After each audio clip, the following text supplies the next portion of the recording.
What's going on, everybody? It's Magic Tamer coming at you with my Undefeated Goblin Biker deck profile for Supreme Darkness pre-release. I think this deck is a little underloved right now. It has a really good matchup into the format and is surprisingly competitive. So let's get on into the main. For starters, we're playing 3 copies of Goblin Biker Doug Charger and 3 copies of Goblin Bikers Gone Wild. These are your main normal summons in the deck. They really facilitate a lot of your plays. Doug Charger allowing you to get any Goblin Biker spell or trap from your deck to your hand, and Gone Wild allowing you to special summon any Goblin Biker from deck.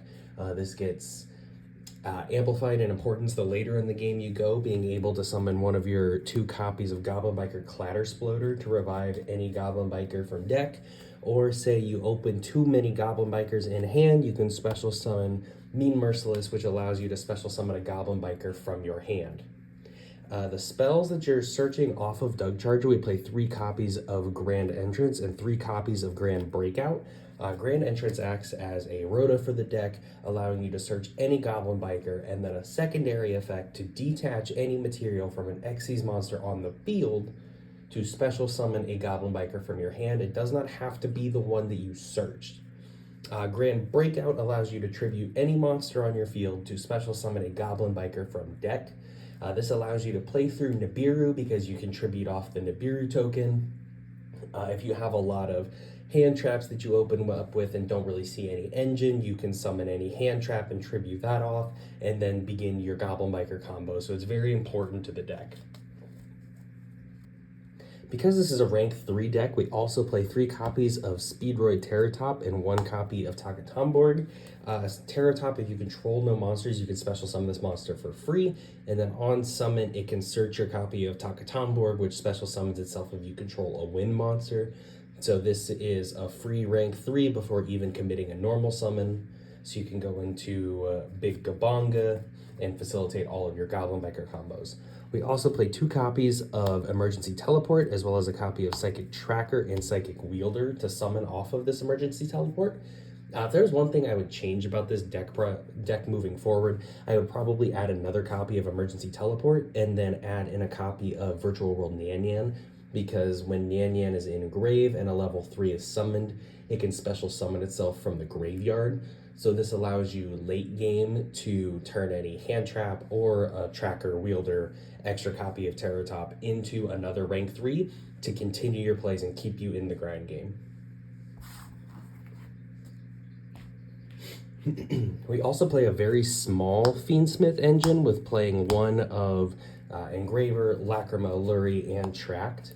You can choose to play a more extensive Fiendsmith engine because of the overlap of Engraver being a level 6 Fiend and our Goblin Bikers Gone Wild also being a level 6 Fiend. So this facilitates a Wave King Caesar in your extra deck to insulate your plays from Nibiru or other card effects that allow your opponent to summon a monster. This also lets you go into any other rank 6.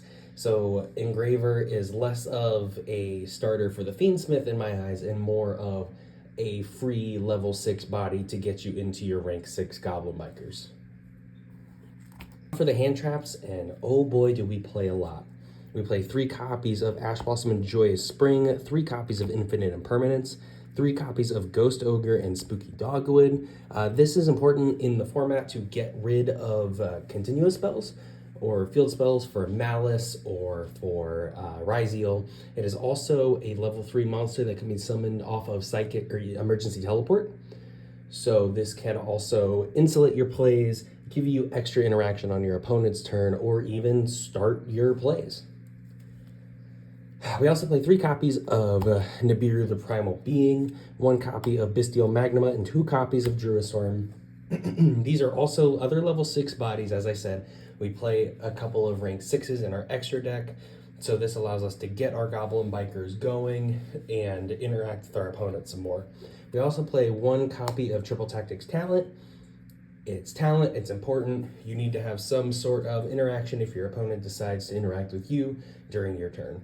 Now for the extra deck. The most important monsters we play are 2 copies of Goblin Biker Big Gabonga. Gabonga on summon allows you to search any Goblin Biker from your deck.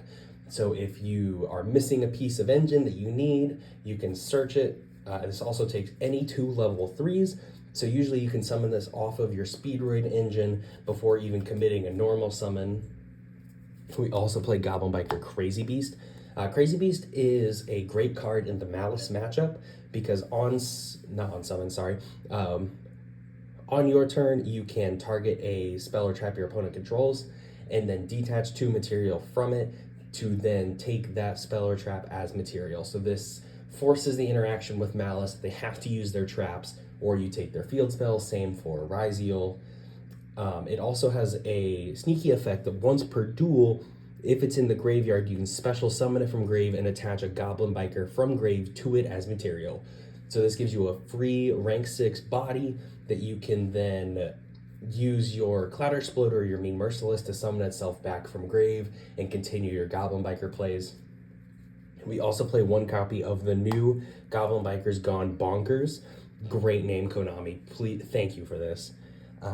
It allows you to target monsters your opponent controls up to the number of goblins you control, and then you can either detach 1 material and take all of those targets as material under this card, or you can detach 3 materials from any monsters you control and send them all to grave. So this is very important for clearing boards or to just stack up material to go into our next card, which will be a full armor Dark Knight Lancer. Now this card only takes a level 5 or rank 5 or rank 6 monster. So what we can do is summon our Crazy Beast, take an important spell or trap, and then rank up into our Dark Knight Lancer. That gains 300 attack for every material it has. You can also Gone Bonkers to take as many interaction points off of their board and then go up for a stronger monster.